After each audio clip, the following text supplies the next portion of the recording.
Right? Yeah. And this was really long. The short class, and I'm sitting on each other. That, I wonder if it was like one table short. This hasn't changed too much, but this table sometimes is over. Oh, okay, okay. So maybe that. You're closer to. Yeah, Yeah. yeah. haven't seen This table sometimes is over there, sometimes it's that wall, so it just kind of. That's what this is like. This is so hard. Is George still on this one? For people, yes. I don't pay though. Stuff.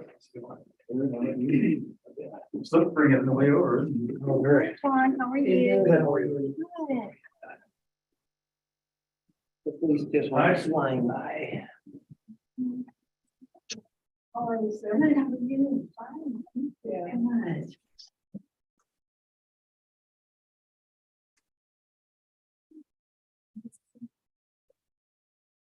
Well, that's why is it, The name of the program is Simple Share, huh, Jeff?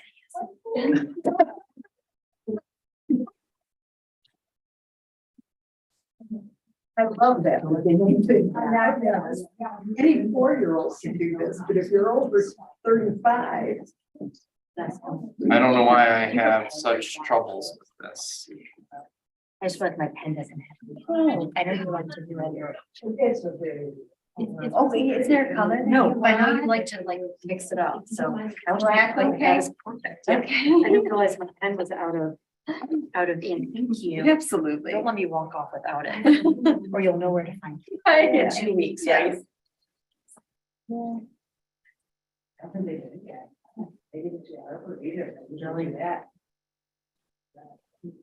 Yeah, well, maybe by the time.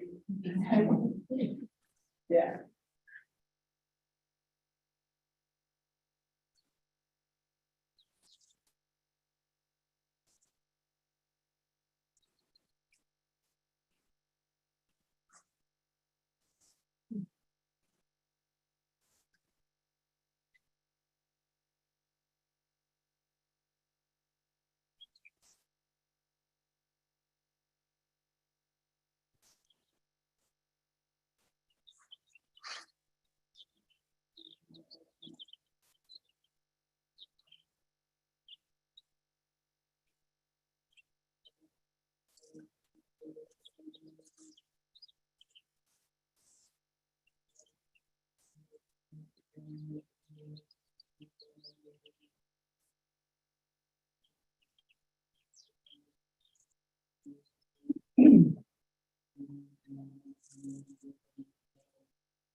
Oh.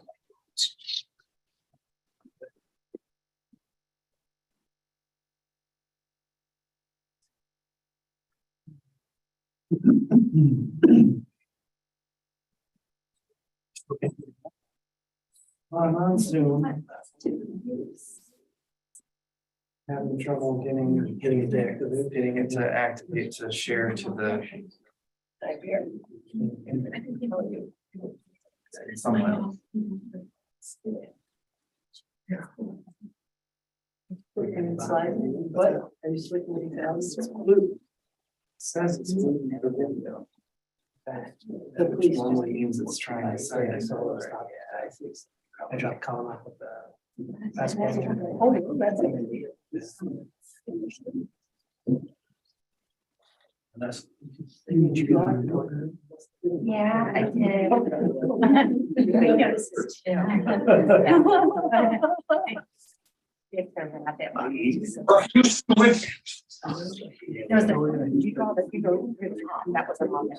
Right. Add some water, water color? No, I just thought like that.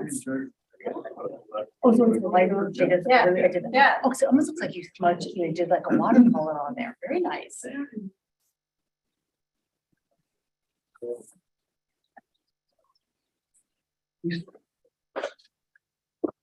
So Jeff, is Zoom up and running? Zoom is up and running, and we're live on YouTube, I believe. Right. I'm. As long as you can see it, we probably ought to start the meeting. Sure. And not keep folks waiting any longer. And if you can get it working in the room, great. If not, you can be our operator. Okay, I'd like to call this meeting to order. This is the meeting of the City of Harbor Springs Planning Commission, Thursday, February 16th, 2023.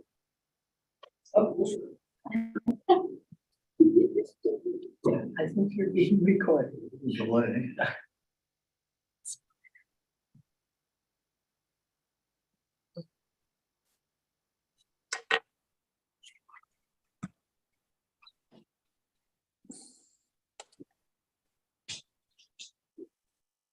Is that YouTube playing on top of Zoom or something? I think YouTube is feeding back, so I muted this computer. Although that would be then. Can you mute YouTube? Can you just feed Zoom and YouTube, right? YouTube, just mute the YouTube. Yeah, yeah, because that makes it still work.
Sitting with the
unmute us and then, yeah, they should be able to hear. See if people can hear us now, please, somebody Folks type on the in phone? chat or let us know.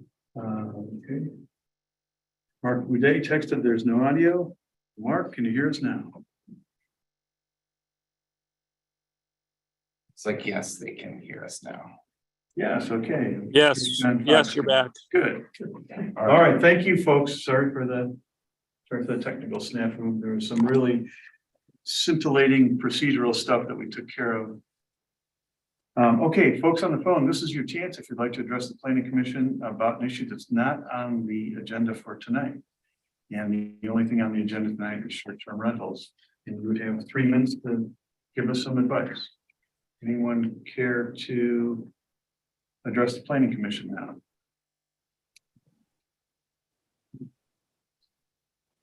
All right, doesn't look like it. Then let's move on to new and old business. And the main thing on the agenda is short-term rentals. And Jeff, would you like to bring us up to date on where we are on that? Yeah, so at the end of our last discussion on short-term rentals, we had some questions that came up regarding a court case. And we asked Jim Raymer to provide an opinion on that. We contacted Jim. Jim did draft up a memo that was included in your documents. And he's here to expand on that with a little more detail or maybe provide it in an easier to understand light. So Jim, if you want to join in and help us out here. For folks on the phone, this is Jim Raymer, our city attorney. Good evening, everybody. It's nice to see such a great group trudging out on a snowy night and here to discuss something that's difficult and popular and controversial. Jeff asked me to advise whether a recent court decision involving the Cherry Home Association in Leelanau County, this court case, whether it was binding on the city or had parallels to what the city's confronting with short-term rentals. I did review that case and I did determine that it's not binding on the city for 2 reasons. One, it is what is called a per curiam or unpublished decision of the Michigan Court of Appeals. That means by court rule, it is not binding precedent on other courts in Michigan, but its analysis can be utilized by other courts if it seems appropriate. So it's not binding on that basis. Also, that case dealt with the interpretation of a declaration of covenants and restrictions in a platted subdivision. It was limited to that kind of an analysis, and it interpreted those restrictions under contractual terms. So it's not really applicable to a zoning ordinance case or a zoning ordinance situation. However, in that same year, 2021, the Michigan Supreme Court issued a decision which is directly related to zoning and is binding on courts throughout Michigan. And this case was arose out of Spring Lake Township, downstate someplace. And basically, that case held that short-term rentals could be prohibited under a zoning ordinance.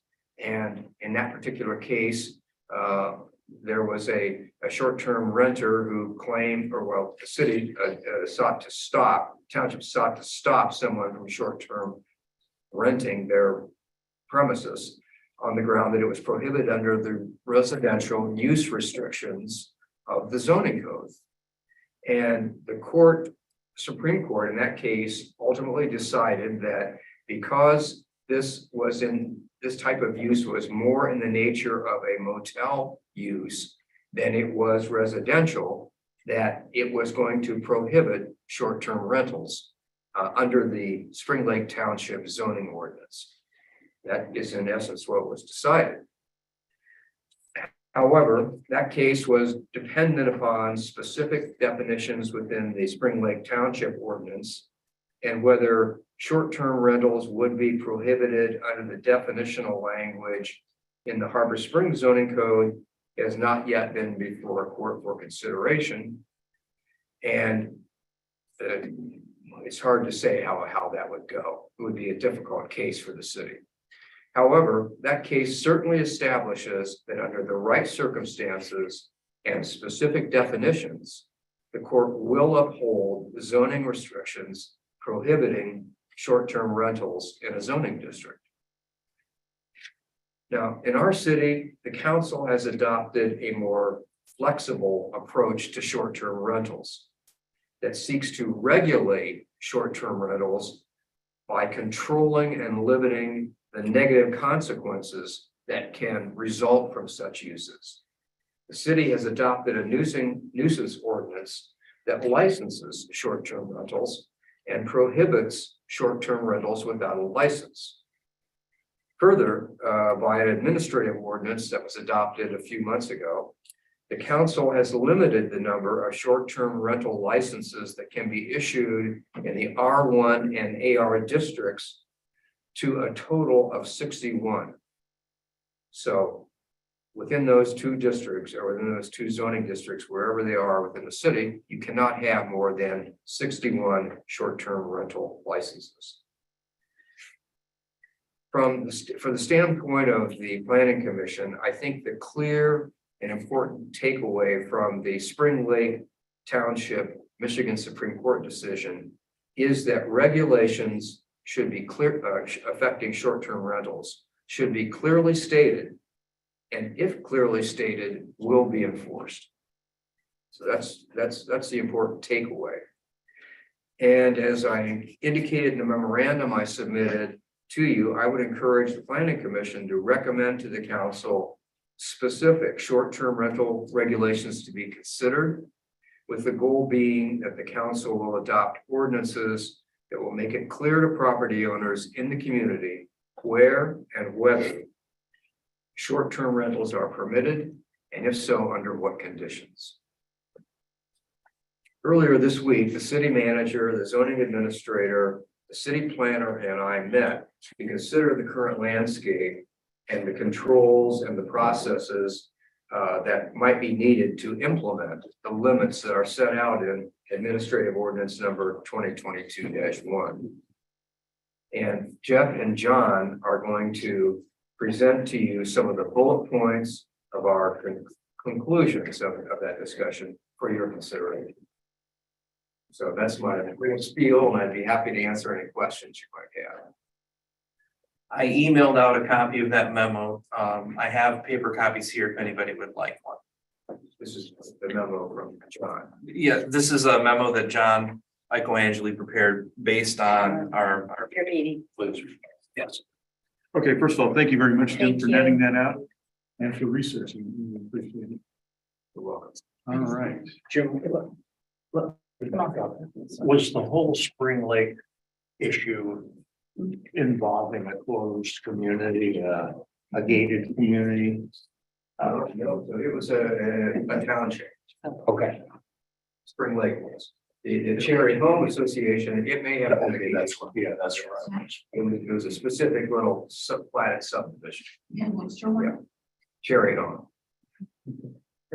And there were deed restrictions on the lots in that zone. That's right. Side note, we did amend the packet that's on our website. So anybody that goes to the website to download the packet, this memo is now part of that. This is the memo from. The memo from John. Michaelangeli from Beck and Rader. And John's gonna tell us about that next. Thank you, Mr. Chairman. I think we put our collective heads together to think about a strategy to use to address the issues and the recommendations that came out of Jim's letter. And we think the proposal is very simple, and it falls back on some existing procedures and policy the city already has in place. And those policies and procedures are relative to how they manage the marinas, relative to the moorings and the waiting list. So the proposal is that short-term rentals would be allowed in the CBD without a limitation on the number of units.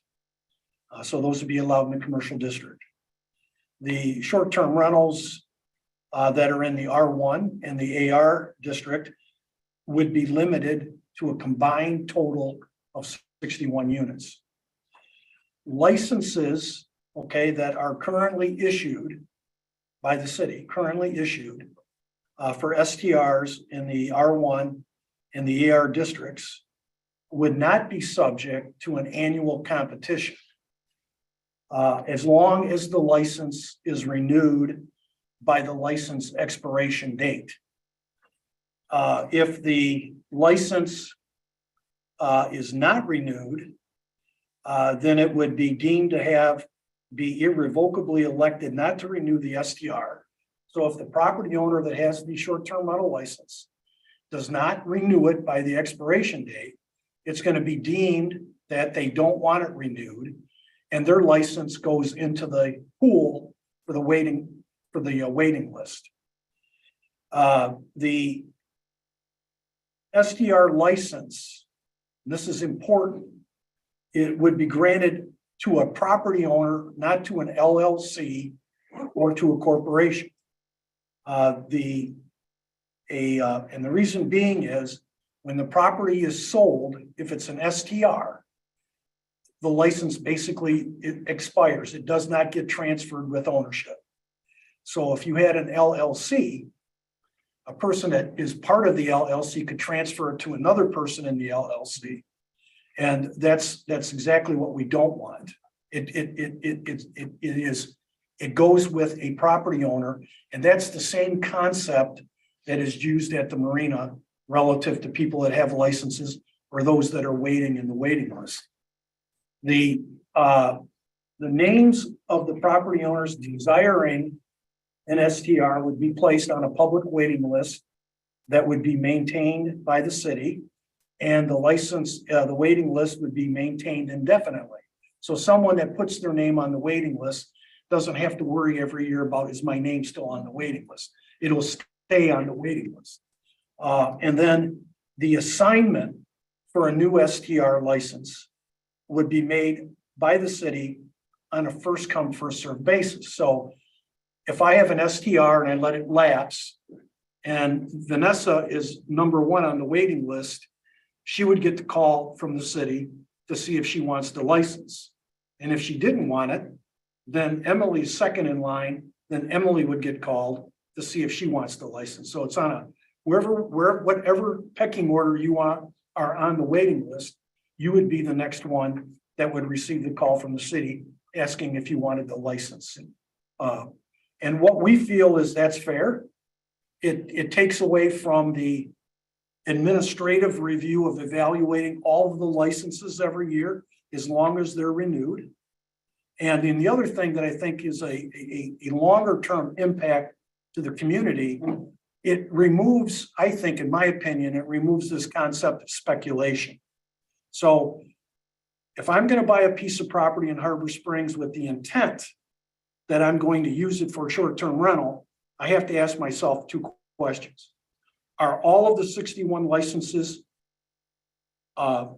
being used? And where would I fall on the waiting list? And if I'm number 10 or 15 on the waiting list, and it may take a couple of years before they get to my name, do I want to buy a piece of property and sit on it for 3 years before I can rent it out? So it kind of removes this speculation that's going on in the real estate market by having a cap on the number of licenses and by having this concept of a waiting list like we're doing at the marina. So we thought it was a very simple way of managing the 61 licenses that are in the residential area.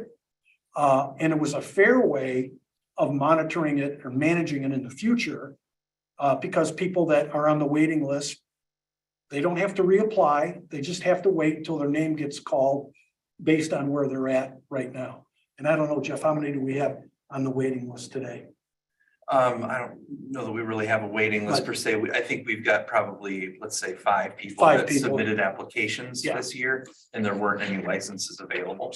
So I would say that would be at the start of our list. Waiting list. So that's the proposal that the the four of us came up with after talking this through in terms of how do we effectively and simply manage this program for the city.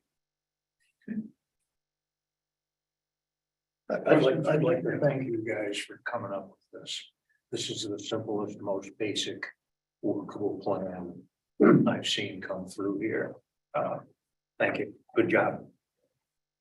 I think it solves a couple of issues that we've talked about. One is the question of if I have a short-term rental property.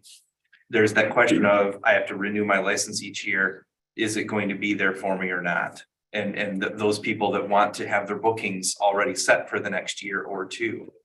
And with this process, people can have the assurance they can keep taking bookings because as long as they submit their renewal, they'll have a license for the next year. There's no concern with that. What is the fee?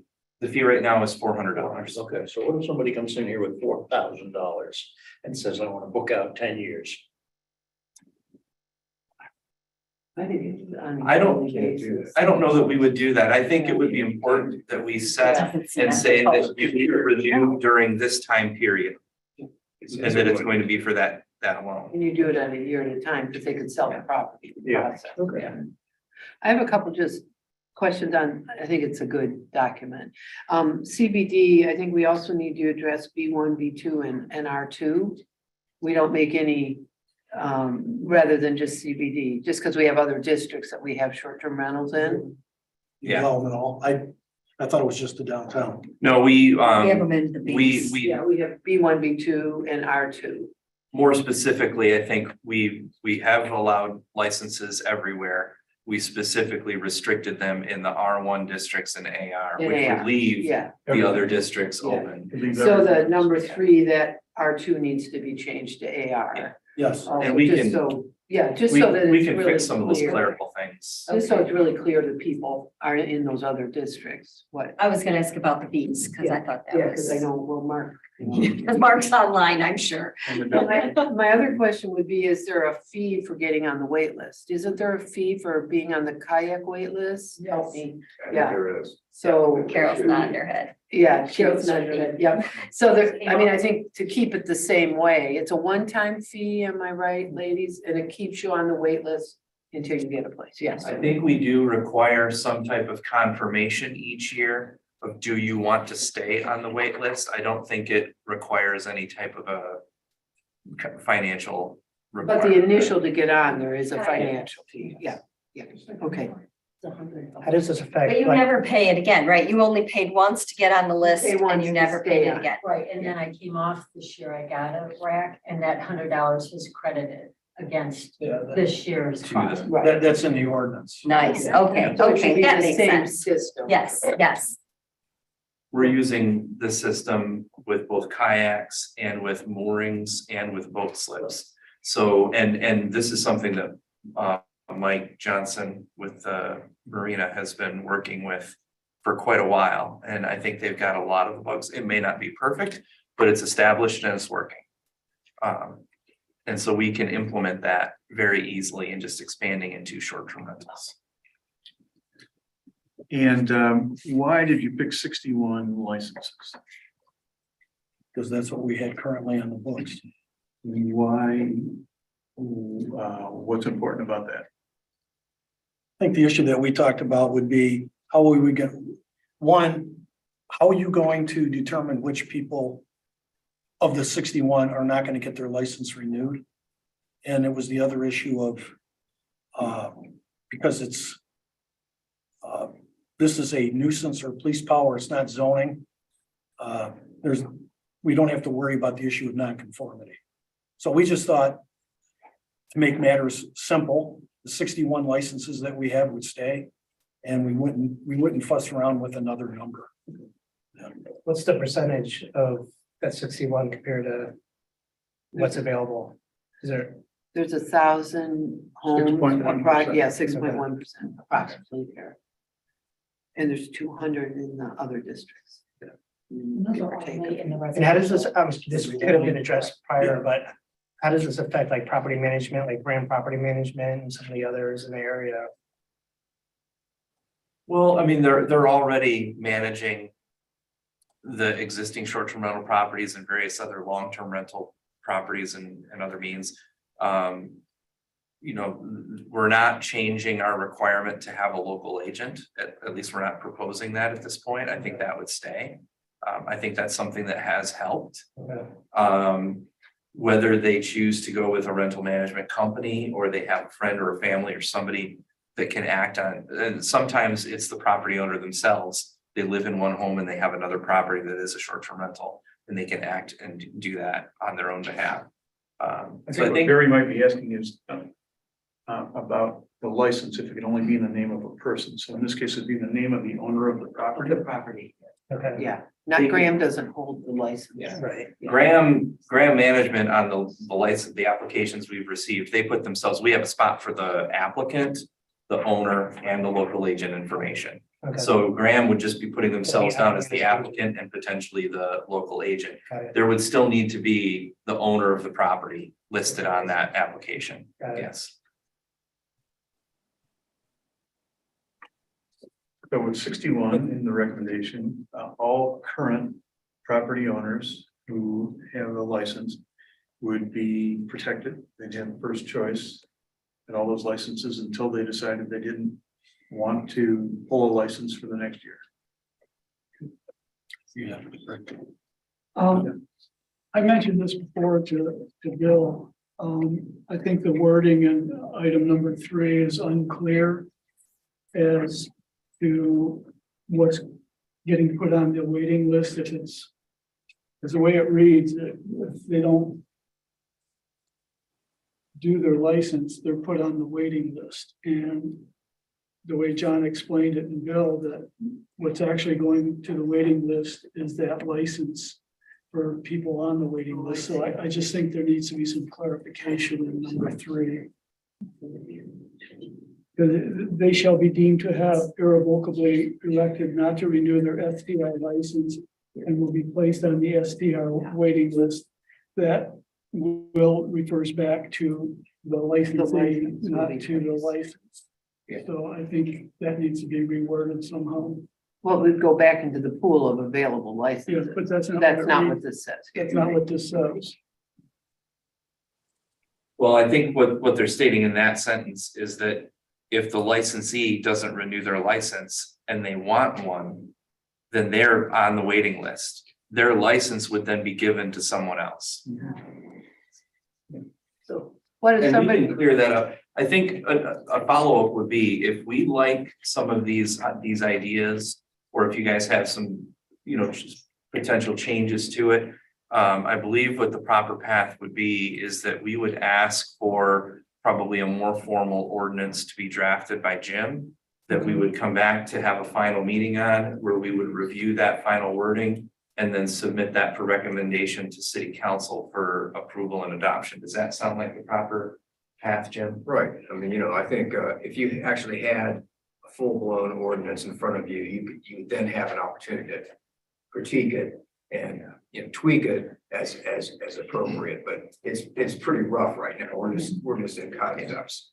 Jim, do you see this level of detail about the waiting list and deposits and that kind of thing in the ordinance itself, or is that an administrative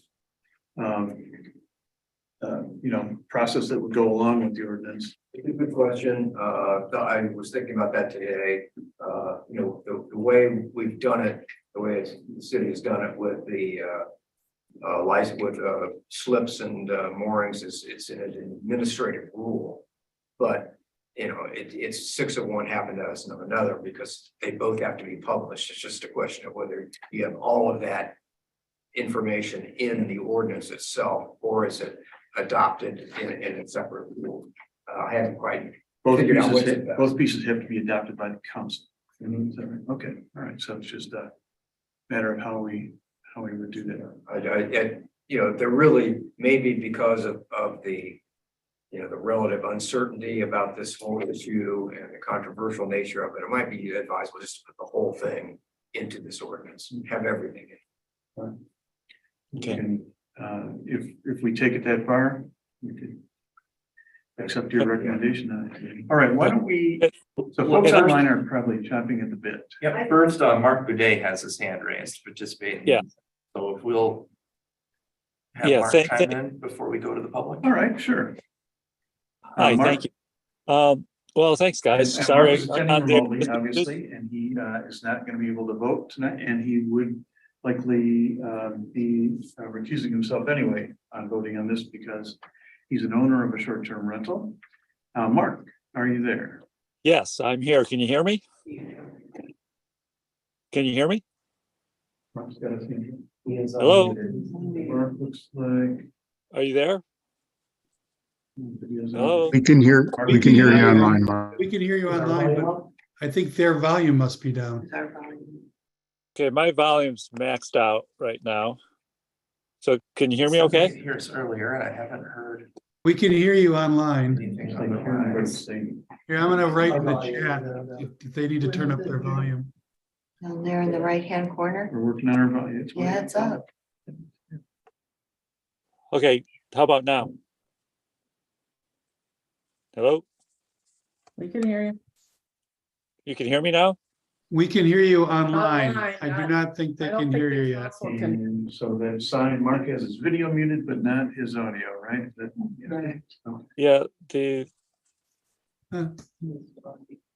okay, I'm unmuted. I see Mark in there. I see Mark. He's, Can you hear me? No, he's not muted. Not muted. he's not muted. Share. I Also- apologize for the difficulty with technology today. Yeah, I'll send a text to Bill, and he can read it. Okay, and ask him to turn up just on his, Mark. on his keyboard. He just needs to push the turn up on button. top. We have. Yep. I think we need a millennial on this board. I'll text something here. Click that down, it'll tell you what speaker you're using. And select a speaker. We tried to see if somebody else could talk. Yeah. Hear that. No, nobody else. You won't really hear anybody. Nope, now we can hear. Now we can Oh, hear you. perfect. Okay, good. Mark, we Are can you hear guys you there? online and now, go ahead, Mark. Okay. Sorry I'm not there. I'll be back next week. I have to be recused from this, obviously, but I do think this is, still is in rough form, but I think it's really quite elegant, what the proposal states and the direction it's going. After reading this and thinking about it for a while, it appears to me that, this does much more good than it does harm. It's definitely not perfect, but it's a wonderful place to start. I think it is just elegant in a way. It sort of flows, and it's consistent with other policies that the city does. I think that's a very good thing.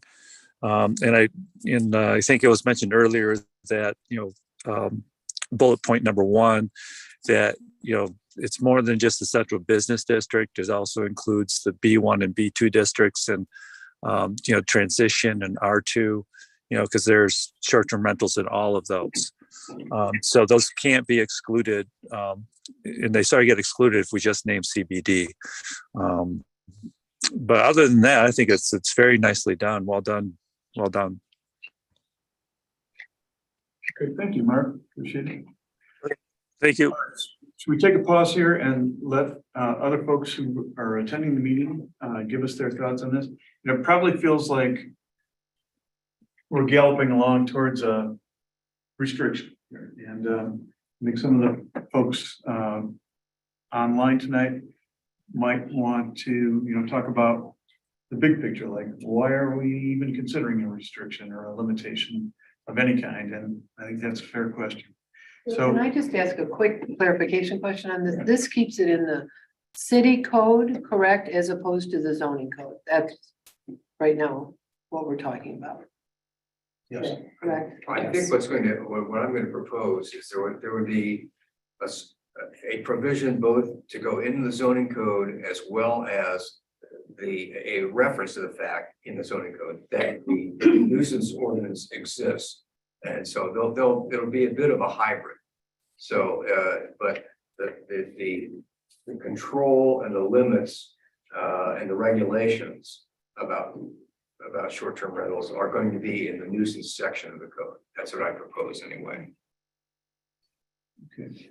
All right, so why don't we turn this over to the public to tell us a little bit more about this, and you might even want to ask, why are we considering a limitation? Does this make sense? And we'd love to have your thoughts on that as well.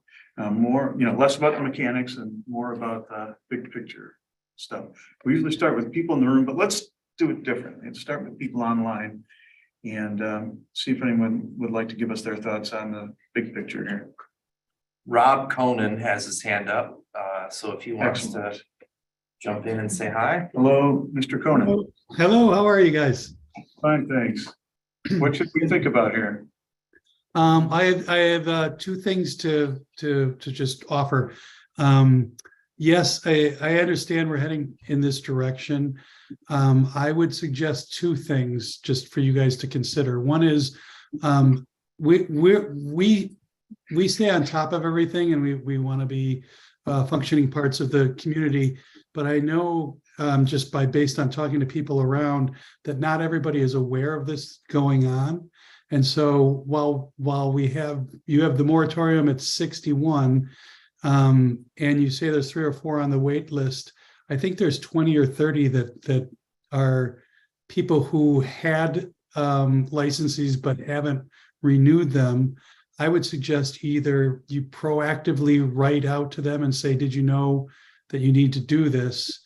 Otherwise, you will have people who have their year booked out and won't have the leeway to get a license. Or conversely, since this is a new concept, have the leeway within your board to be able to, grant exceptions for this 1 year period while people get used to this new program.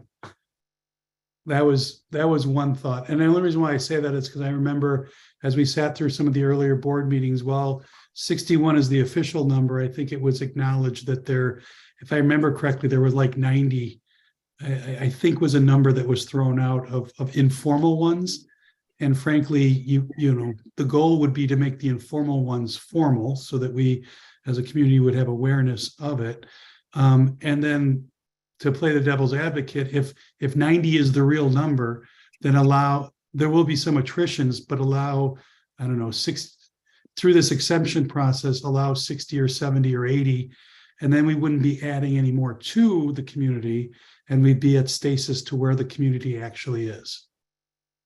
That's my thought on the overall implementation of the concept. As far as the concept itself, my personal opinion, and I'm a short-term rental, but also we spend a lot of time up there, so we're mostly trying to live up there. As far as the concept itself is, I don't believe personally that there's an issue here in the sense of the percentage of short-term rentals that are in Harbor Springs is still very small relative to the other communities that we've been referencing, and I do think it helps the overall tax base and helps the overall community. But that's my personal opinion on the concept.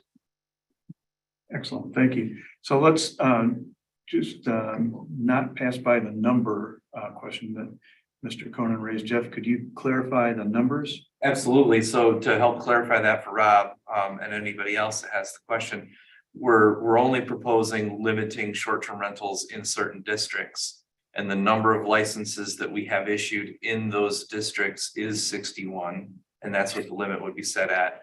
We have other districts that are not subject to a restriction, and there are 30 some odd licenses in those districts, which is how we get to the number of licenses that we have at 90 some. In total. All right. Including the districts without limitations. Great. All right, thanks for that clarification, Jeff. And then owners were notified in writing, weren't they, about the fact that they had to renew during the month of January? So we've reached out to property owners a few times throughout this process. When we originally created the licensing for short-term rentals, we did a mass mailing to all property owners within the city. We also did kind of an added notice or page that went in with property taxes, and that would have been in about 2018 to let people know that we are now requiring short-term rentals to be licensed. Since that time, we've sent out 1 or 2 other mailings, about 1 a year. We've also reached out to people through public notices in the paper at various times to make sure that people were aware that this is being discussed at the Planning Commission. Okay, good. Thank you. Thank you very much. Okay. Would anyone else like to comment? How about John Fox? Well, we've got a Chase Cusack. Oh, good. Raised That's his hand. great. Yeah. Chase, I can also defer to Mr. Fox there, but Commission, thank you, and appreciate as always the work you do, and recognize the difficult position that you're in on this. I'll be quick because you've given me the right to speak and also to email, so I appreciate that. You know, fundamentally, I don't agree with the stance of the government when somebody complains going in and taking away in a blanket fashion the rights of other people who are otherwise law-abiding. I think it's a dangerous precedent. I don't think it should be done here, and I would just advise to be really careful in the future. You know, we have this cancel culture that every time somebody complains about something, well, let's go, take away these other rights of people who didn't do anything wrong. I just encourage the council and commission to always be aware of that and be cautious of it, because I think that's a really slippery slope. Given that, I think as long as everybody has their eyes open and understands the rules going into it, they can make family and financial decisions based on those. And so, I understand with the difficult position that what you put forth here is kind of in the middle and is probably a fair compromise. But I would consider, like the other gentleman said, making sure that everybody who long ago had decided to move their family to Harbor and to purchase a house thinking that they could do short-term rentals, that maybe they be given a chance. And finally, just as we go forward with this, communication is so important. We got the letter by mail. We were able to get our license in. It was great. But, maybe at least a warning or a heads up if an existing resident didn't get theirs in time, at least a final warning or something to make sure that the people are really done with it would be good. Just making sure the communication's there. I do think they're good for the community. We want what's best for the community. And thank you for the time that you put into this and for welcoming the input from us. thanks very much for your thoughts on that, on all those things. All right, Mr. Fox. Yeah. Hi, again, John Fox, 309 Pine Street. Hey, thanks for the opportunity. I was on one of the calls earlier in the last probably 3 months, and you asked for some feedback or if you had any information. Obviously, hopefully it's been passed around via email, trying to find cities that might be similar size to Harbor that are going through the same issue. And this is an issue if you read through that in those cities. And number one, I think the proposal or the idea here is a good one, a preliminary one. I think that, as always, this is going to continue to be an issue, and we should think about how we collect data to support or find out how we continually change this for the city. Because as both Chase and Rob said, we want what's best for the city, right? I'm a little bit like Rob, I think. We live downstate. I've owned the home 8 years now, and in the last 2 summers I was fortunate. I spent 60 days because we're working remote in Harbor Springs, and boy, was I lucky, right? Last year, did not do any type of short-term rental. In the past couple of years, I have. So I think it is important to make residents aware. I happen to be clued into this because I like to stay abreast of what's going on in the city. There might be others, to Chase's point, that aren't as close to it. So I would expect you're probably going to get some feedback there, but I like where you're at. I don't know if 61 is the right number, and you probably don't know if 61 is the right number. And that's why I say a continual collection of information, of data, not only on, let's call it the nuisance side, but on the positive side and how it impacts our business owners and what those types of individuals come to the city and spend their dollars. So if you have any questions, if you read my email, if you have any questions on it, I know I've talked to Bob and Bill, feel free to reach out to me. But I think we're in a good middle position. I just encourage that we continue to look and find what's best for the city and not make what I love is we didn't make a rash judgment one way or another. That's great. Thank you very much. And thanks for the research that you found on Oregon. That was quite detailed and it validated a lot of things that we've been seeing and thinking about. And the interesting aspect I took away from there, and you mentioned it today, John, was the idea of a tax of some kind. And I know that we are limited as to, what we can do regarding taxation, but visitors do use our services, and this in the future could be a way to recoup some and take it off the taxpayers. So that was very interesting. Yeah, and if there's any way possible in terms of reaching, and Jeff Grimm explained to me the county would need to move first. Boy, we should talk to the county about moving first on that to give the city the opportunity. Because again, it would, in my opinion, it only benefit all of us. It would benefit the city to bring in more revenue to pay for different services. Yeah, thanks for raising that. Yep. All right. Anyone else on Zoom like to comment? Robin Johnson has her Robin hand up. Johnson. Robin, if you'd like to. Hey, guys, I'm in the car. Can everyone hear me okay? Yeah, loud and clear. Hi, and thanks for letting me speak.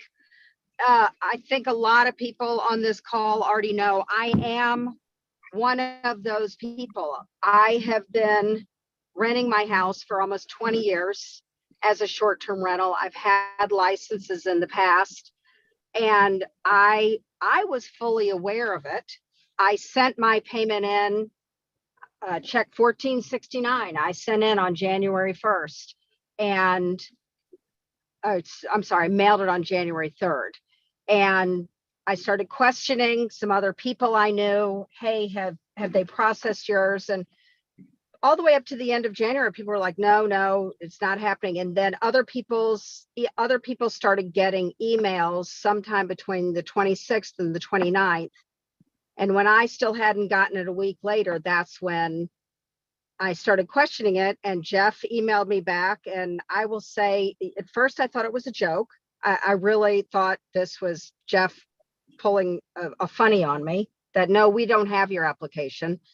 And then the second response from Jeff, I will tell you, really hurt it was just a cold letter that said, you're SOL. So yes, I am one of those people, and thank you to the other people who made the suggestion of having some kind of flexibility in this. A couple of people said, why didn't you send it by certified mail? Why didn't you send it by FedEx? Well, if I mailed it on January 29th, yeah, I would have, but I had a month to get this in. And I have renters lined up beginning July 1st, people who've been renting my house for years, who are longtime Harbor Springs families.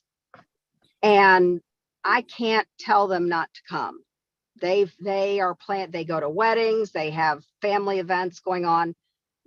I'm at a loss, and I really do need the help from this commission, from the other people at the city, because I'm really at a loss. And I've been a good renter. I have been a good resident or property owner. I'm not, and I would like the planning commission to recommend that we lift that cap to accommodate these situations, as well as look at next year, a better way to do this. I had asked if we could do it online. That would solve every problem. And also your communications, I do think need to also be by email as well. Because although I knew to look for the letter from you guys, I was looking for it. We get so much mail that we never know what it is. I think email is much more effective in 2023. Okay, got it. So the planning commission doesn't have access to the administrative side of things, but Jeff, where do we stand with Ms. Johnson? To provide a little bit of background, Robin Johnson and one other individual contacted us after the deadline, after all the licenses had been given out. Curious to know what happened to theirs. Robin and this other individual had licenses last year, said that they mailed in copies of the application with the fee. We did not receive it. We took that as them not wanting an application. We then made those licenses available to others. They've since contacted us, informed us of the situation. I don't have the ability to grant another license because city council capped it at 61. Right. So However, Jeff, Looks you like have that- the ability to make a recommendation to Okay. So sorry to mute her. Yeah, I want to hear the rest of. Yeah, your- so we encouraged her and this other person to reach out to city council. City council is the body that has the authority to override their own rule and grant any license. All right. So that's where that's at now. And we can certainly. what would I your think, recommendation be, Jeff? in going forward What with next recommend year? to city when we council? have- They asked you. We gotta hear Jeff, if they asked you at next week's meeting, prior to that meeting, hey, Jeff, what do you folks on the planning commission, what would be your answer if they said, hey, we've got some people who either didn't know about it or whatever the reason may be, that have been rented, they have people who are lined up for this year, Robin? what would be your It's- recommendation? It's not my place to make a recommendation. Yeah, I you've am told not me a this. I'm not a member of the planning commission or any other board. I don't feel that it's my, responsibility to provide an opinion one way or the other, or recommendation. If the planning. What about the, commission- okay, what about the other people sitting here who are in the planning commission? I think What do that's you what- take away? Robin, we need to let Jeff talk now and tell us what comes next. Yeah, this isn't part of our. I don't have an answer for that situation. I do think that we can fix this for future years going forward. One of the things, and they're actually doing the boat slip waiting list stuff in preparation for this coming summer right now. And one of the things that they have on their agenda is they're sending out letters to all of the people that had boat slips last year that have not yet renewed, to make sure that the city knows whether they want to renew or not. And that's certainly something that we can put forward once we have this new policy in place with guidelines to ensure that this doesn't happen again. We just didn't have a policy or anything in place to prevent something like this from happening right now. Okay. I don't see that the planning commission has any play in this at all. We have, city council is gonna understand the problem and they're fully equipped to deal with it in the way that they think is best. It's on the agenda for Monday. It's on the agenda for Monday. Okay, great. Yeah. That's great. All right. Well, I think Robin stated her case very, very well, and very strongly, and can do it again with council. So. All right. Anyone else online care to make a comment on the whole concept that we're considering tonight? May I ask you what your role is then with the short-term rentals, if you can't make a comment on, if you have why is it even discussed with you all if you don't have an opinion on it or you can't put forth an opinion? Okay, Robin, we got to move on, but I'll net it out for you since you want to have conversation and a bit of an argument about it. Planning Commission sets policy on land use and macro issues, and we don't get into the administrative side. And the city staff administers, communicates, and makes things happen. So it's not ours to administer. All right, folks in the room, anyone care to make a comment about what we're considering? Yes, ma'am. Carol Winard, 141 Snyder Street. I'm really encouraged by the concept because I've said at other meetings, I'm not a big fan of short-term rentals. I live here full-time. I bought near the schools so that I could live around families who were here all the time. I have a short-term rental next door. I've never had a problem with them, but if the whole neighborhood went that way, I'd move out. So I'm encouraged by the approach that you've outlined. And I guess I would say to the people that say that we shouldn't have the government impose this, I bought in a residential neighborhood and I believe that short-term rentals are commercial activities. And I don't believe that if I wanted to open a coffee shop in my house in an R1 district that I would be allowed to do that.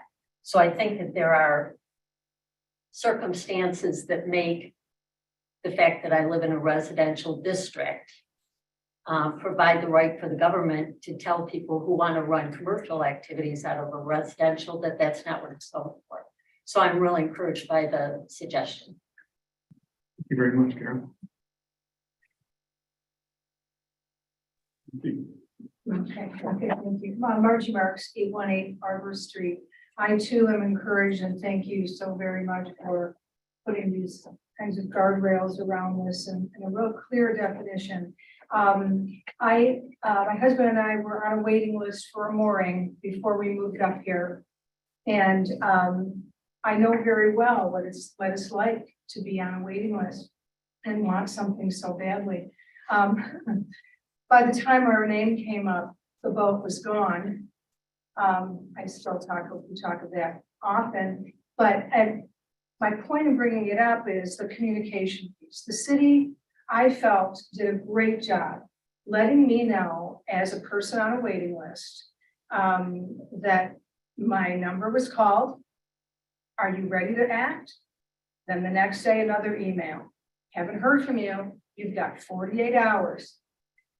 Say it, call us, tell us even. I think they wanted me to actually call and say, take me off the list. So there was a lot of great communication in that, which I really appreciated. It made saying no even harder, but it was really well done. So I think that was great. I find it curious, and I feel for people, I do, but I find it curious that if you want something so badly, that why aren't you on top of this? I don't understand that. I really don't. And I'm not saying that as a judgment. I just don't understand if you really want to be, you want a license and you want a lot of extra communication handle. I don't understand that.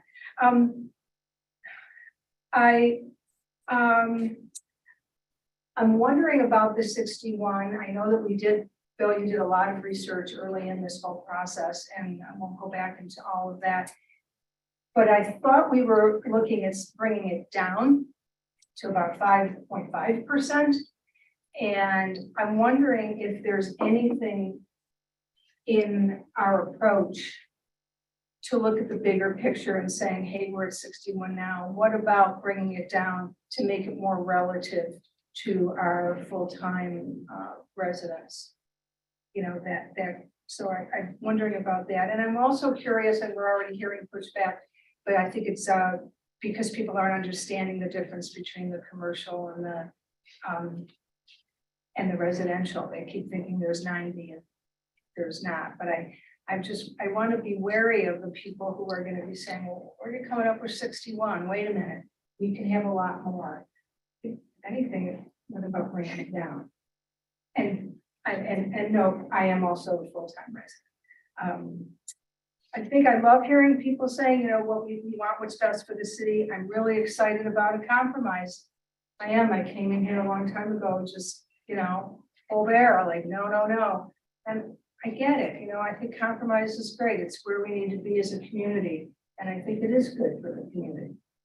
But I think these guardrails are great. So, and the last thing is wondering somewhere down the road, maybe we can figure out other payment methods, because if checks aren't being received, Or mail. yeah, that's a flag. That's a flag. I think that we can look into something like that. Thank you very much. Thank you. Linda Rockwitz, 519 East Third Street. I too want to thank you for all the time and effort you've put into this and commend you for taking the time to hear everybody out.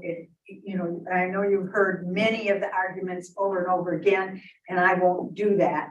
I agree with Margie. I thought we were looking for a way to minimize them. There's no magic number. My only suggestion to this excellent plan would be to sundown, whatever it's called, that when a license is given up, it goes away. So that we have 61 this year, maybe next year we only have 60, next year 59. That way we don't hurt anyone who planned their life around what was, around a short-term rental. And yet we can lower the number. We in 2 blocks of East Third Street from Judd Street to Nelson, we have 4 houses that are short-term rentals. And yeah, there've been some problems, but whatever. So the number still kind of bothers me, if there's a way to do that. What the word for it is. Were you looking for sunset? Sunset. There you go. Sunset it. So anyway, but thanks for all you've done, and thanks for listening. Thanks for your comments. Okay, Sue. Yeah, I Can you introduce guess yourself? Sue Winter, State Street, and I'm full-time. Isn't that one of the oldest excuses in the book? It got lost in the mail. It really is. And if something's that important to you and you make so much money from it and you have bookings already. I mean, I'm on the phone a week later. Did you get it? Did you get it? Did you get it? Anyway, that's just me, I think. And I don't know, I'm really intrigued by the legal aspect that was, and I don't know if I'm allowed to ask a question, but it's a little confusing where the code intersects the zoning. And I guess if a group of residents got together and somebody had the money to do this, sue the city and say, these are businesses, we aren't allowed to have businesses in here. I can't have a bike repair shop in my house or a coffee shop. I mean, is that a viable lawsuit? Anybody can file a lawsuit, But I mean, knowing what you know in terms of the Supreme Court decision. well, I mean, I think what the city is doing is trying to find a way to control the bad effects of this type of activity. So it's a different approach to this. And so, but at the same time, they're considering and have already adopted a limit on the number. So they've taken kind of like a middle approach to the problem. What would happen if you get into court? Who knows? I mean, my experience is once you get into court, anything can happen. So the city has a lot of things on its side when we go into court in one of these things. The courts have ruled in favor of zoning, and as you say, as you point out, the Michigan Supreme Court has said if you want to prohibit this kind of activity, there's a way to do it. So that's all I can say on the issue. Okay, well, is my 3 minutes up? Why don't you take a little more? Okay, If you need in terms of the speculation, ending speculation, and that's a really good thing. Because it's, it's so up in the air. If you go to the realtor and, they're gonna have to now have a different thing to tell you. And I think that's really great. But it doesn't end the speculation for a person that lives in the neighborhood. Because I don't know if the house next door to me is going to be a short-term rental. And if I'm buying a house, they can't tell me, I won't, if I'm retired, I want to live in a nice residential community. I could be wedged between two short-term rentals. So there is no end of speculation really. On that, for neighbors. And then quickly, the 61 number, I think is kind of it's sort of a cop-out because the city didn't come up with that number.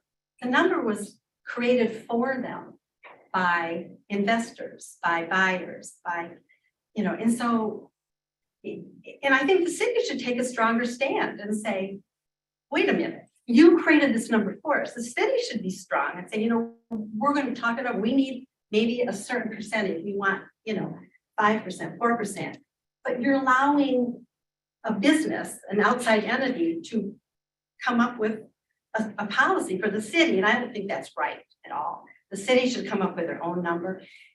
They never had to allow short-term rentals to begin with. All the people that are crying, oh, I can't get a license. You're lucky that the city even granted you a license to begin with. It wasn't a right. It was never a right.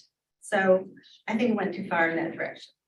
I don't think there should be a compromise. I think there is a business. How can you compromise? I mean, if I'll open my coffee shop and it'll be next door to the short-term rental. Let's see, maybe, Summit Street. I really worry about Summit Street. I think it's in danger. Used to be a really lovely street. There's 3 together, then a non-short-term rental, then another short-term rental, then there's like 8 or 9 short-term rentals on what used to be a lovely street. There has to be some kind of proximity rules, like Holland has, I think, 500 feet. It's not right. It's not a fair thing. It's not a good compromise if you're putting a whole bunch on one street where majority of residents have to put up with it. So that's short, but I guess. Thank you. All right, thank you very much. All right, we've had, I would ask a question. yeah. Wasn't the 61 number based on the number of licenses that we have now, so as not to screw anybody that already has a license? It was not plucked from thin air. It wasn't given to us by somebody else. No, it wasn't. That's the number of licenses there are. Okay, let's turn it back over to the commissioners. Bill? Yeah. I'd like to rebuttal. Please. The 61 came about because what was there that year, we had recommended 41, which we thought was a fair number. And this lovely research paper, which had some very nice points. It states on page 413, cities with more than 5% of the housing stock in STRs may experience impacts on housing supply. Housing supply is possibly compromised in very few cities that have less than 5% makeup. Some parts of Oregon limit it to 2% along their coastline. I think, one of the things we're trying to do is build up housing for people who live here, people that want to work here. And by raising this number, it just makes it harder and harder. The 5%, it's in here that it's a bad number if you go over it. So I think 61 is being very generous. And as I've said before, I think we need to put some sort of attrition in there so that if one year 61 licenses don't go out, the next year it drops down to whatever that year they leased out. So this year we do 61, if only 60 apply, next year, that's all there are. And that way we can bring it down from the 61 that council wanted down to getting closer to this 5% figure. Thank you. Other thoughts from around the table? What will we want to control next? Number of cars we can own. I'd like to control the trees that they chop down, but Well, I think that all the points are really quite valid, but I keep coming back to that. Again, this is something that is a pretty good policy. It's a perfect no, but from my position, it's a good place to start. I can't vote on this, but just sitting back and listening to what everybody's commenting on, it certainly makes it feel like we sort of hit close to a sweet spot. Several people have commented that this seems like a good compromise, and that's what it really is. But it certainly doesn't mean that in the future it can't be adjusted, and perhaps sunset clauses brought in. There's all sorts of stuff that can happen in the future, or maybe it grows or things change. So just as my position would be that this is a perfect proposal, not yet, but it's a good place to start. But I can't vote on it, but that's my opinion. Thank you. Right. So if we wanted to take the next step, Jeff and Jim, what would that be? Well, if you want to see this proposal put into a legal form of an ordinance so that you could consider it in its whole, then you would authorize the city administration to direct me to prepare such an ordinance. That you would recommend going to that level of detail next, rather than just us saying, we've heard enough, city council, you ought to do such and such. No, you need to see the entire, you need to present an entire proposal to them. And what authorization would you need from us tonight to take that? Just a recommendation that a formal ordinance be presented to you at the next meeting. Would that be a vote, or would that just be a consensus? Well, either way, I mean, All right. consensus is the same thing to vote. Yeah. Do you think we've heard enough to consider whether to ask for more detail? Okay. All right. Would somebody like to make a motion so it's clear? Okay, I move that the city take this language and put it into a draft ordinance for our review at the next meeting, if that's okay. I don't want to push you if you can't be pushed. Okay. I second that. We have a motion on the table and a second. Is there a discussion on it? Maybe we ought to clarify what our next meeting is. Regular scheduled Next meeting. regular meeting, so it'll be a month from now. Because we meet all the time. Not our off cycle. Try to get you out. All right, the motion on the table and a second to ask the city attorney to prepare this in ordinance form so that we can review it again and decide if we want to make a recommendation to council. All right, all in favor of that proposal, please say aye. Aye. All opposed, please say nay. All right. That passes.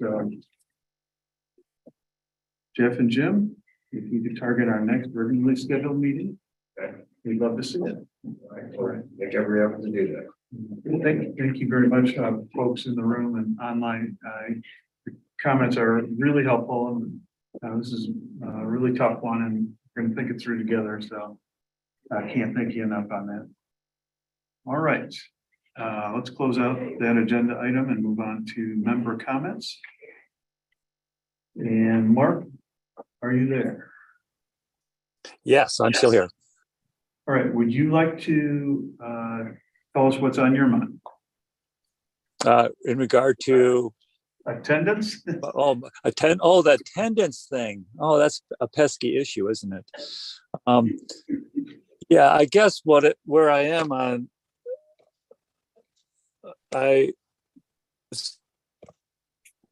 okay, so the situation is that I've had to be out of town to work. I was supposed to be back for this meeting, but obviously I didn't make it. I will be back next week. So my concern is that, we have an attendance policy. And if I can't meet the attendance policy, then I can't be on planning commission, which, like everybody else, I will follow the rules. But it is allowed within the ordinance, I believe, that some of my absences can be marked as acceptable or something like that, so they don't mark against me. And so I just wanted to bring it up in front of the commission here, just to see what you guys' thoughts are on that. I talked a little bit with Victor about it and a little bit with Bill about it. So I just want to make sure I'm doing the right thing. But at the same time, I want to stay on the planning commission. The new ordinance is very important to me, but I will play by the rules. So I just need some type of interpretation from you all, or something along those lines, and maybe Victor can help me out here a little bit, to know what direction I can go in, because I think I'm allowed like missing a third of them, but I don't know if that's from a calendar year or from when something else starts, and so I'm just not real clear on it. So I figured the best thing to do is just bring it up. Great, thanks very much, Mark.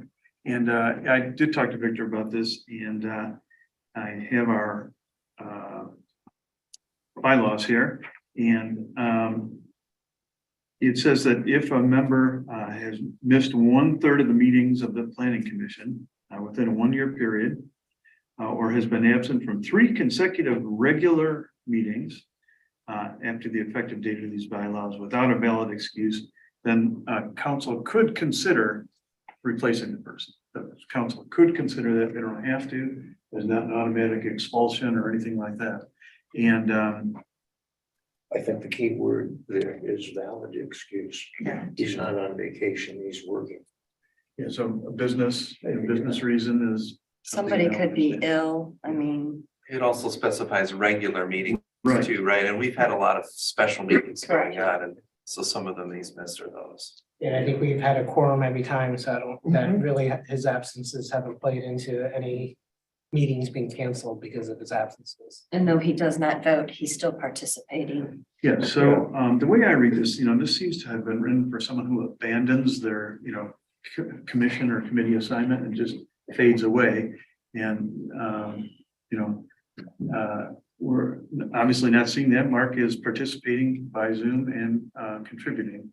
So I don't, and again, it's regular meetings only, so our special zoning meetings wouldn't count. So my take is Mark is adding a lot of value, continues to add value, and we all have unforeseen business, personal, and health things that come up. So I'm not concerned by it. And just to clear the decks, though, I think we could make a resolution to excuse Mark's January and February absences, and then he'd be very certain to rest easy. So people feel that way. Someone could make a motion. Make a motion to excuse these absences based on that it's his occupation, it's his job, he's a contributing member. I think it would be poor to lose him over semantics. Okay, great. I second that. So there's a motion and a second on the table. Can I just say a Yeah. couple quick things? Hi, Mark. Hi. I have a little bit of concern with him being vice chair if he can't be present at a lot of the meetings. It's nothing to do with skill at all, Mark. I think you know me well enough to know that. But that's a little bit of a concern, because if Bill couldn't be here and Mark was gone 2 or 3 or 4 meetings, that could be a problem in terms of logistically. We'll just have you do it. So I can't. But that's just, I'm not saying we should take him off of vice chair, but it's something I think to consider in another year if he foresees he is going to have to be gone, a chunk of time. I just think it's. Well, something to look at. It's either that, Mark, or fly us all out there. Well, I'm hopingly headed towards retirement. And so that's, That would help. I keep Yeah. trying, I'm getting closer. But I think that's valid. I would feel really bad. I think there should be somebody else, in case, I don't plan on missing too many more meetings, to be quite candid with you, but I do think that's valid. And we can either get a new vice chair, now, it's perfectly fine.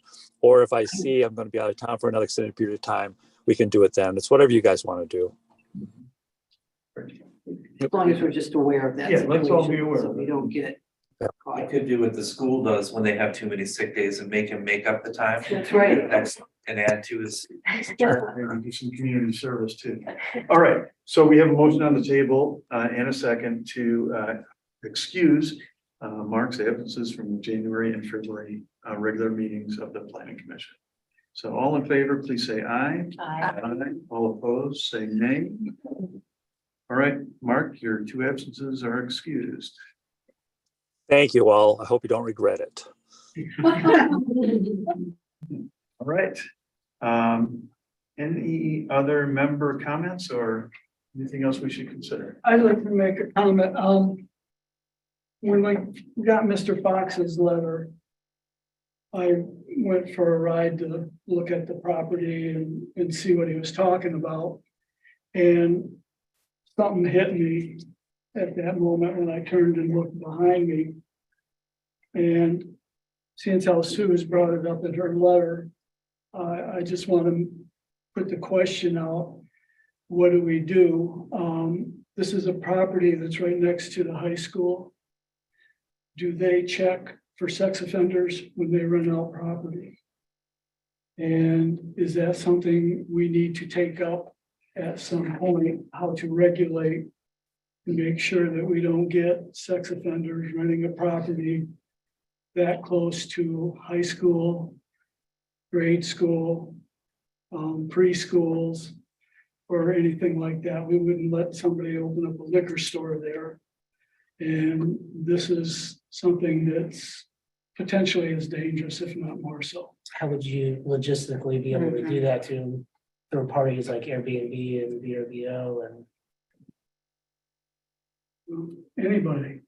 Or how about for a longer term rental, somebody who's renting for a year? It's up to the sex offender. If you read the code, it's up to the sex offender to be the one who doesn't rent within. But they're not gonna know they're across the street from a school when they rent that short-term rental.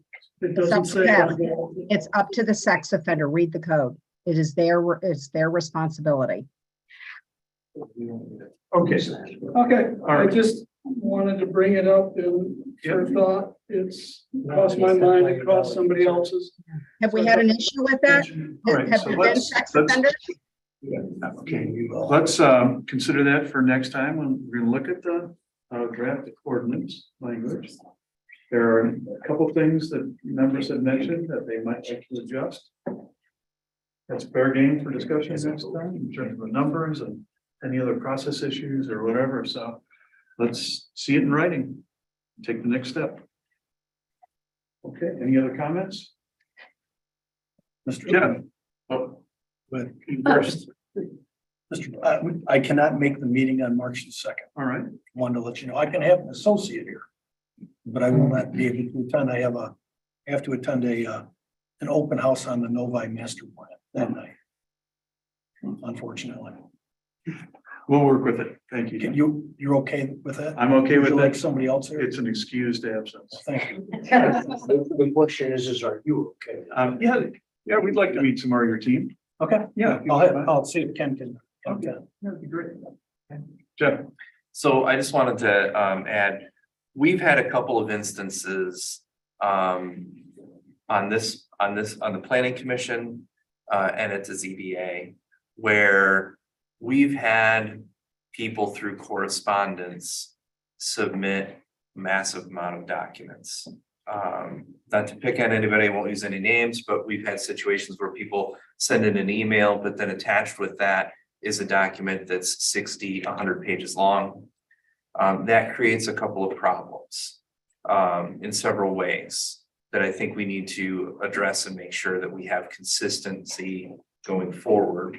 One, if we have a document of that size and we attach that in correspondence as part of the packet, it dramatically adds to the size of the packet. But also, sometimes those documents are official documents that were used for other things. Then when you put them in the packet, it looks like a document that's part of the packet and not just part of correspondence that's been submitted by a person. if we receive that information after the packet has already been sent out, now our process right now has been that we try and print off all correspondence that we receive. If we have a 100-page document and I'm printing that out 15 times to give to everybody, that's thousands of pages of documents that I'm now printing with using staff time, staff resources. So my ask of you, if you feel it appropriate, I would like to work with staff to develop some type of a more flushed out policy on how we receive correspondence, how correspondence is provided. And then in certain circumstances, if correspondence is too large, that it would be the responsibility of the applicant or the corresponder to provide those copies needed to the planning commission. We've also run into the instance where people are submitting correspondence instead of to me, to planning commission members directly, where it creates a situation where those documents that weren't made part of the public record are referred to at a planning commission meeting where the public doesn't have the same ability to review those documents as part of the discussion. And we should try and avoid that in the future. Does that sound like something that would be appropriate for me to move forward with, or do you have other ideas on how we should handle that? What's the problem with just giving them to us on the email, like this last document, 67? If you receive it via an email and you now refer to it during the meeting, you're referring to a document that the public hasn't had any opportunity to review. Because it didn't go out with the packet. Because it didn't go out with the packet, it wasn't available for them. So it's kind of getting into that situation. It's not exactly the same, but it's along the lines of, let's say, ex parte communication. If you meet with an applicant to discuss something and you then are using that discussion as part of the meeting, you're basing your decision on information that the rest of the party, the people that are at that meeting weren't able to discuss and have access to. So it's just to try and make sure that we keep things open for the Open Meetings Act is really my thought or concern on some of these larger documents that are starting to come in. We had another situation with the ZBA where somebody submitted a 140-page document that was essentially a whole nother, appeal on something. And now you're in the position where, do you make copies for everybody and the time and cost that's involved in that? Paper copies, don't make sense. Yeah. And I'm not saying that somebody couldn't provide all of these things. We would push some of the cost or responsibility onto the applicant, or not the applicant, the person that wants to submit those to provide them to the means that they're necessary. Another thought would be that we could do that for them and print those copies, but that we would charge them for that cost. But you'd like to have a standard to fall back on. I'd like to have a more flushed out policy. And if you guys have any thoughts on things that we would include or size limits of what we would include as part of the packet as correspondence, whether it's like 2 pages or 10 pages, or if something exceeded a certain size, it would fall into this other category. Just if you guys have thoughts on that, of what might be appropriate. I mean, I can just tell you what the councils that I deal with, if they don't get it in by a certain time, they don't get it in by a certain time. There is no printing off. There is no trying to get it there that day. There is a deadline, and that is the deadline. I mean, I've had this similar experiences on other committees I'm on, where if it's not there by a certain date, it's not considered, it's not part of the whole deal. And it makes you it, can bend over backwards all you Yeah. want. I mean, it's gonna be difficult for you to find that place where I know you're trying to accommodate everyone. But if you need a policy, if you need a standard, then that's it. Your deadline is your deadline, and that is it. Yeah. Okay. And that's just my recommendation. Yeah, then you can send it out in the Right. packet, so it's Right. email, you're not sending Right, 100 pages. right. yeah, and as far as size goes, I think, just within staff, talk about what would be a reasonable amount of information to be sending out, and just have a hard limit of what's available. Maybe there's some exception that can be made, but it should definitely just be that, an exception, because I've seen this, you're absolutely correct, Jeff. I've seen this too, where you get these huge documents and like 1 or 5% of it is relevant to the issue, but they just today people just include everything because it's so easy. Just click on a document, drag and drop, and there it goes. But it has, I think the onus is on the applicant or the person who's making the comments that they edit it down to a reasonable size. What that reasonable size is, I think you and staff can figure that out pretty straight. Exactly. I mean, most people struggle with 5 megs. I mean, if you get something that is, just say, can you lessen the quality of it to get the size down? Can you take it to a PDF to get the size down? We can't accept anything over 5 megs. I mean, that's what you need to do. Focus on the size. Your deadline's your deadline. What if you have to read it in 3 minutes? For the Open Meetings Act, what if you said, I mean, we limit how long people can talk, so it's okay to limit how much information they can send, I would think.